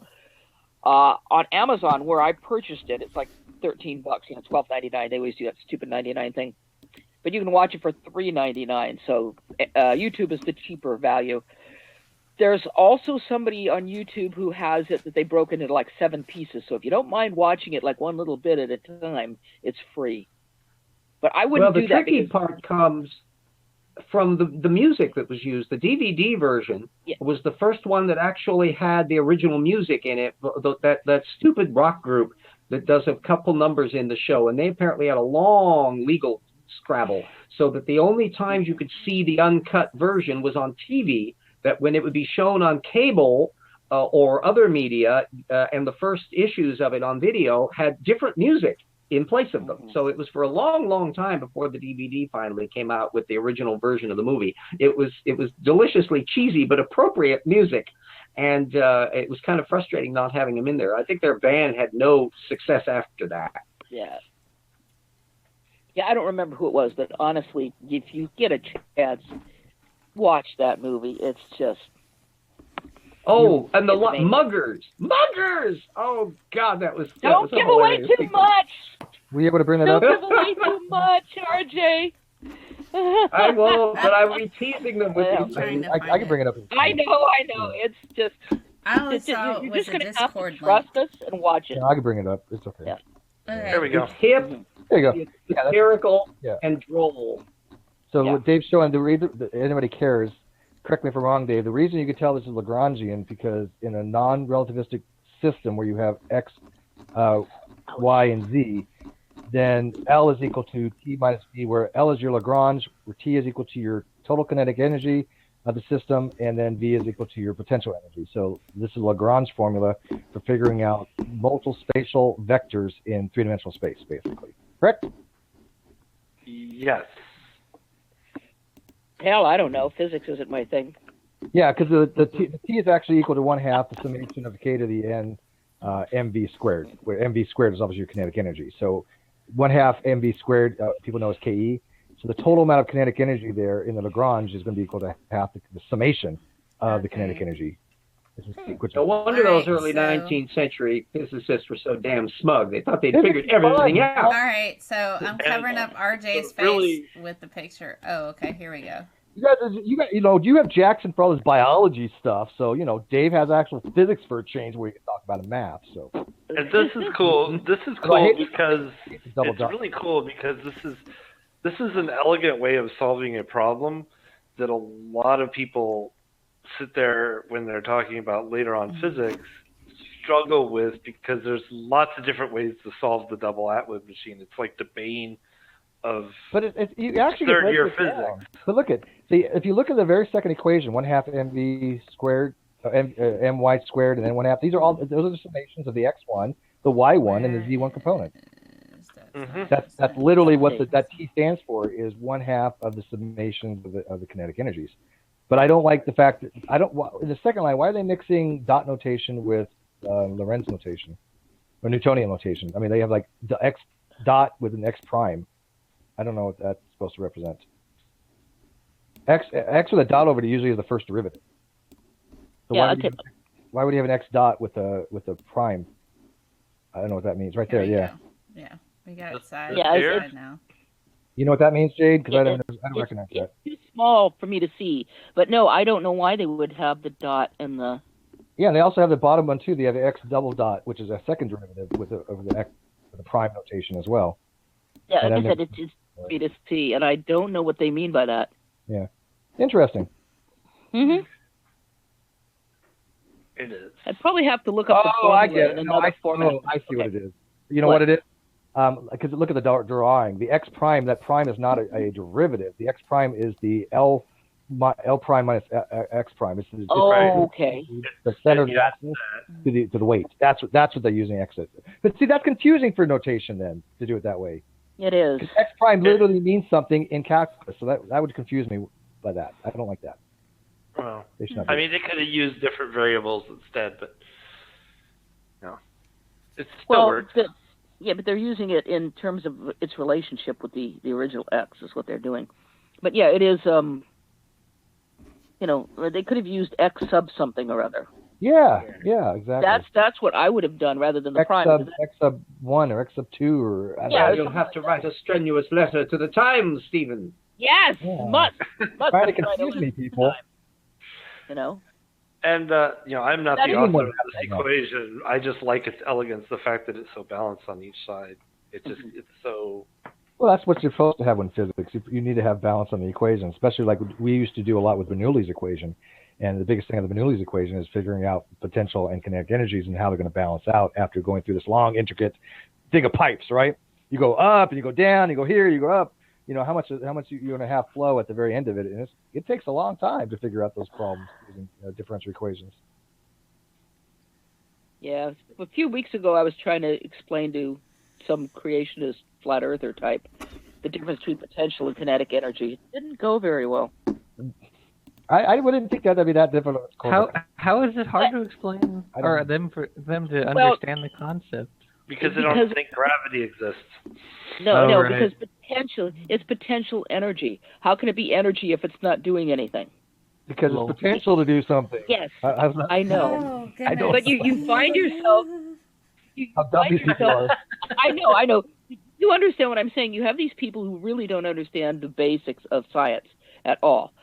And so when you say, well, it's potential energy because it could be energy. It's potential. You see, potential energy. Well, but it can't be energy because it's not moving. What do they think when they take a spring and you compress it and you have all that stored energy? Steve, let me stop you right there. You said, what do they think? Yes. You started with a false assumption, right? Yeah, I mean, a battery has potential voltage. It's also known as potential, right? Potential difference is literally. It was like the flat earther that we were dissecting on the Stripe's thing on Friday, where the guy was arguing that vacuums can't exist because it can't be measured in like joules or any of these things. It doesn't seem to have any heat or anything. That just reminded me. Take any longer. Okay. Quantum erasers. When I was a kid, quantum eraser. I know that guy. Yeah. When I was a kid, transistor radios were new. And I'll never forget my first transistor radio because it was such a cool thing to have. Because they were like brand new. That's to show you how old I am. But, transistor radios used 9-volt batteries, right? So what us kids would do is we'd get a 9-volt battery and stick it on our tongues. Oh, that's still a thing. That's how you tell if it's, good. Yeah, that's still a thing. But that's still a thing. It's probably with Tide Pods. I have a whole new sensation. 1954, 1958 or something, single transistor radio. Yeah, I have one still. Yeah, that was about 1950. Yeah, about 1958, 1959. I got my first. But the thing is, the reason I brought that up is because in that little battery is potential energy. The minute I stick it on my tongue, I'm feeling the energy. Yeah. It becomes kinetic because your tongue flipping moves. Yeah. My tongue, my moist tongue makes the connection. Or I don't do it anymore because, although, you know what, this is really funny because I have a bunch of 9-volt batteries here because I have something that uses 9-volt batteries, and I have a real temptation to reach over and grab one and stick it on my tongue right now. And you get that little acid taste, right? It feels like I know. It's just like a big little thrill, But yeah, that's the difference between potential and kinetic energy. Too much information. True story. I would much rather go get my voltmeter and measure the voltage there to tell if it's good. I'm not kidding. As a kid, I used to do this. I would actually make what's called, not dirty, but a multi vibrator or bistable vibrator using a 555 timer, or actually one with mechanical. And I know what it is. Yeah, and I use a step-up transfer or a flyback, and with a voltage multiplier circuit, which is capacitors and diodes, and I'd get about 10,000 plus volts out of a single, 9-volt battery. Low current, obviously, but I would, you would definitely feel it, right? And one time I hooked up my doorknob, my sister came in, I was grounded for like forever. Yeah, the screech was just, she was not expecting it, obviously. I had been shocked by it before. But she was, and how long did said battery last? Oh, not very long. It drains pretty good. But, I was going to say, the minute the circuit's made, that battery is pretty much dead. No. No. It's not really. I mean, you got to remember, if I did it with a monostable or bistable 555 timer, it's just doing a, and then that goes to an amplification system, and that goes to your voltage multiplier circuit. What are the two sides of your circuit on her? I had two. Good question. I took two very wires that were uninsulated, and I rammed in the door knob like this. Okay, so you weren't doing it across her heart, at least. No. She was single-handed. She grabbed it. Okay, at least you were that nice. Yes. Oh my goodness. And then I used tape, but. Oh gosh. Well, it wouldn't matter. It wouldn't have been that much current. I mean, way less than 10 milliamps. So it's harmless. But So- it'll knock you on your ass, though. You'd be surprised how much voltage you can get out of a 9-volt battery. Oh, yeah. We are coming up Well, on, I got to on run, gang. 2 I have some hours. stuff to do. Nice chat in the chat. Oh, okay, wait. Later, Before you RJ. go, RJ, wait. Can you get him back for a minute? Yeah. Is it too late? I'm still here for momentarily. What did you want to ask? Okay. No, I'm not asked. I wanted to tell you that if you have an Amazon account, I don't know if you do, but you can sign up for Of course, she CBS. robots. It's free. 7 days you can binge watch Discovery, and then you can cancel it. Well, I got enough on my plate. I won't worry about that for the time being. Okay. Well, but if you ever do want to do that, you can do that. You can just get this. There's a whole bunch of channels. You get 7 days free access. So like Showtime, HBO, whatever. And you just sign up for the 7 days. You binge watch it, and then you cancel it. Amazon Prime free, basically. And before we go off there, someone has a good idea. Frater, what we should tell Gwyneth Paltrow, and we could, kind of build up on this. But yeah, how about this? A Gwyneth Paltrow vaginal battery that works on like the acid of the vagina, and then she could power stuff with, like a flashlight or something. Or we could put it through down the force. You just take it out, you just shove it in there, and you can actually light your way. That's or brilliant. we could take your 555. We could take your 555 and transformer, and just use that up your vag. A 555 bicycle. I think that's gosh. a brilliant idea. Greater Chaos. You might make some money off that. A Gwyneth Paltrow survival vaginal battery. Well, at least a bank for your phone. Yeah. Your battery. Think about it. You have to know when your battery's going dead. You need to make a phone call. Stick it right there. You got juice. Yeah, bank for Brilliant. your phone. A power bank for your phone. We need to call Gwyneth right now. Oh gosh, we got okay. We're coming up on almost 2 hours, so in 10 minutes we'll wrap this up because that'll be like a 2-hour chat. I would buy one out of a vagina. I gotta drop out. Also, I gotta go pick up Savannah. Okay, tell her hi. I will do that. You don't like my idea, Jackson, do you? I think it's a great idea. Try it out. Try out a vaginal battery, and I'm telling you. I don't think I could try it out, Steve. We'll figure out something. Okay. But all right. I'll see you guys. Bye, Jackson. Jackson. Bye. You guys are knocking a multi-million-dollar idea here. No. Just imagine a bunch of people walking through the forest with a light, attached to this. Yep. Stick it up there. Okay, I can light my way. Well, this kind of reminds me of. Hands-free. Not any more dumber than any of the goop shit. Well, that's true, but it kind of reminds me of was it A Living Color that came up with the original iPad before they developed the iPad, that it was a Macintosh product for ladies' hygiene, but it was a digital product. I think I've seen that, yeah. Yeah, that was before they came out with the iPad. It sounds like something Men on Film would have come out with. The little Damon Wayans thing, Men on Film. Yes, in Living Color. Z formation. Yeah, I think it was that's the Wayans Brothers show. It was in Living Color. It was. So you could look that up. It was in Living Color. I love that show. So look up the iPad for that. J-Lo got her start on that show. She was a fly girl. Yeah. Yes. Oh, J-Lo. J-Lo was on Saturday Night Live not too long ago. Well, I guess it's been some time, but man, was she super hot in that skit. Super hot. J-Lo. Do you guys watch that when she was like she's competing against Mango? Oh, Mango when they were dancing? Yeah, he was like a backup dancer, and all of a sudden he became like a superstar. Yeah. Yes, Mango. That was Chris Kattan. That was when he was on Saturday Night Live. Now that's funny, Bionic Dance. Apple menstrual product, iPad. Yes. Oh my gosh. Contact Gwyneth, I'm telling you. I am surprised Apple called it that, knowing that came after the In Living Color sketch. I was like, wow, they did actually use that name. The iPad. It's weird. It's a weird video. Oh my goodness.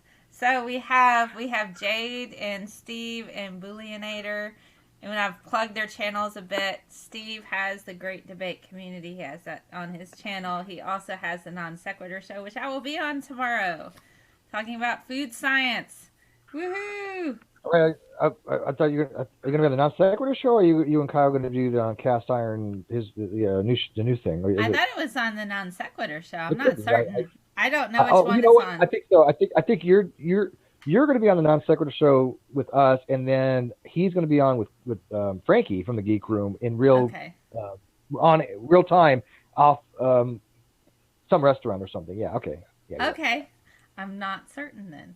So yes. yeah, my channel, YouTube, www.youtube.com/Steve Mcrae. Yes. Great Debate, and then Non Sequitur Show, and we also have the Great Debate Community channel, which is the community channel for anybody who wants to go do stuff with the Great Debate Community. That pretty much Bullinator's been kind of taken over, which is good. Yes, Bullinator's on that, and then we had earlier Steve Baumann on his channel. He talks a lot about geology, but he'll also be on Sci-Strike's channel tomorrow, because I'll be on that first with their last show on our climate change series we've been doing. So that'll be cool. Mm-hmm. And then Jade, you have like the science bitches, right? Yeah, I do the science bitches with Fiona, and we're the main science bitches. We have some honorable bitches as well. Now, you've been a bitch. I have been told that. We have Cliff Jumper, who is an honorable bitch, and he's our tech guy. And sometimes we've had a Doc Savage and Hogtie Champ in there, and RSC, and RSC is a physician. So we have different people in, but yeah, it's on hiatus right now because of Fiona's husband's illness. But yes. Hopefully she'd be back soon. And we've done hangouts discussing Ebola, the flu, the immune system, and I know I'm forgetting some stuff. But yeah, it's HIV. Yeah, we do that. About that. HIV. Thank you. HIV. HIV. Yeah. And I also have my channel, which I haven't done a lot on in a while, but I'm preparing a series, which I'm going to actually talk to you about a little bit later, like send you a message on chemistry. Sure, that'll be fun. You know how excited I get about chemistry. Oh, well, what I'm going to do is a series of videos, introducing people to chemistry.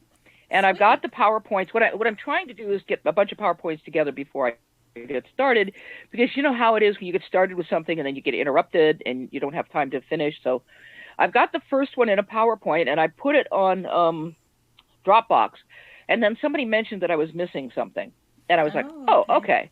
And so I have to fix it, but I'm going to fix it and put it up on Dropbox, and I'll send you the link to the PowerPoints and to the Word file, so you can see what I'm doing and you can critique it. Some people think I'm doing too much with this first one. I don't think I am, because I'm not expecting people to remember it all. I'm just introducing a bunch of concepts. So I have like the first, second, and third ones done, but I'm also doing another series I'm working on now, which I'm going to put the PowerPoint for one of them up. I'm actually going through every element in the periodic table. Wow, that'll be cool. Yeah. Okay. And I've split the transitional elements into 3 videos. And of course, I will put timestamps when I do it, because it's pretty extensive. I'm looking at a bunch of stuff. But I'm going to put the first one for the transitional elements up on Dropbox probably tomorrow, and I'll give you a link to that too. You can take a look at it. Okay, cool. Because I want people to critique these, and remember, it's a lot of information, but I'm not expecting people to. I don't want to split it into a million different videos. You know what I mean? I'd rather put a big video up with links, with timestamps, and people can watch the parts they want at leisure, or skip the parts they want. But I'm finding some really fascinating stuff, and so and I keep getting sidetracked. It's like I've been wandering off into space lately, and discovering things like manganese in the stars. That was really interesting. So I get a little sidetracked with some of these things. That's okay. But yeah, that's so. It's just too much fun. Absolutely. Well, okay, awesome. So yeah. I guess we're gonna wrap up, because it's been 2 hours. We've been online for 2 hours talking. This was fun, though. And if you have ideas about products for Gwyneth Paltrow that we can pitch to her, I do think it would be cool to do a video. Post them in the comments. What are your ideas that we can pitch to Gwyneth Paltrow for her terrible products for Goop?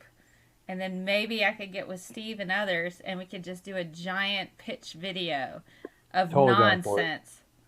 That would be fantastic. Well, I do think we should we should tell her to investigate dihydrogen monoxide. I understand it has a lot of really positive uses. Yes. Yeah, but don't overdose on it. It's lethal. Yes. It could be deadly. Oh yeah, it could be lethal.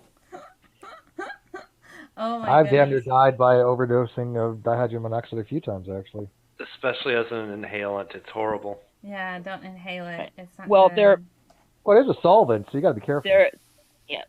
Well, there actually were a couple of cases of people dying from dihydrogen monoxide overdose, because at one point it was popular for certain DJs to have people drink a whole bunch of water. One person died from that. It was a mom. I don't. Well, think, no, there was another one. Was there another One person in the United States, and I think one person in the UK. That might be true. I know the case in the United States. Yeah, the one person in the United States died because they drank way too much water. Yeah, because they could throw your electrolytes off. Yeah, it can mess you up. Right.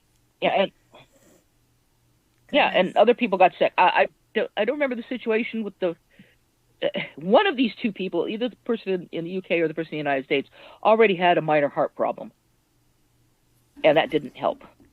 Oh goodness. So, yeah. Oh, All right. well. Goop, we'll get with that. We'll figure out something for Paltrow. We'll do 'cause that. That'll be she needs fun. to address this shit. I'm not even kidding. She needs to address you.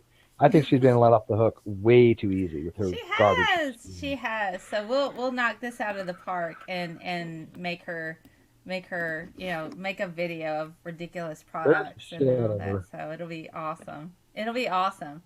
Well, thank you guys for hopping on this hangout. Thanks to RJ and Jackson and Bullionator and Jade and Steve for coming on here, and Stephen Baumann, and it was Sparkle was up here earlier chatting a bit. So please do go check out their channels and subscribe. They do cool stuff. It's really awesome. So okay, I guess that's it. It's been like 2 hours. You guys, this has been fun. Thanks for swinging by onto my channel and chatting and stuff. This is great. Don't forget, watch tomorrow, Mel. Yes, watch tomorrow. I'll be on Non Sequitur and on Sci Strike talking about climate change there. Later, Non Sequitur food science. Yay! Yay! Well, thanks for stopping by, guys. I'm gonna sign off with my outro. And you guys have a great Saturday night.